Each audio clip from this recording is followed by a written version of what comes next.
ज्या दिवसाची वाट आम्ही बघत होतो लास्ट 3 मंथपासून, आज तो दिवस आलेला आहे आणि फायनली माझी बहीण आलेली आहे.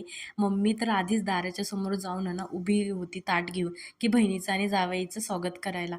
आणि ती आल्यानंतर मस्त असा जावईला आणि बहिणीला मस्त असा टिक्का वगैरे लावून घेतला, आरती ओवाळून घेतली. नंतर ती दोघांचे पण पाय धुतले आणि मग त्यांना आतमध्ये बोलवलं.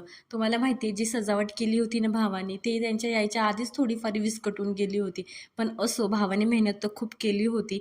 आणि हे बघा ना किती सुंदर दिसती माझी छोटी बहीण. वाटतच नाही ना ती छोटी एवढी मोठी कधी झाली, एवढी छोटी चुलबुली मुलगी कधी एवढी हुशार झाली.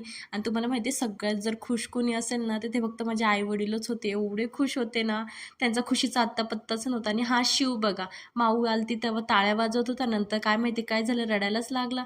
आणि नंतर काय, मग ह्यांचं दोघांचं केक कटिंग चालू झालं. केक कटिंग झालं, दोघांनी एकमेकांना घास वगैरे भरवला. जर तुम्हाला माझे व्हिडिओ आवडत असतील तर लाईक अँड सबस्क्राईब करा नवीन नवीन व्हिडिओसाठी.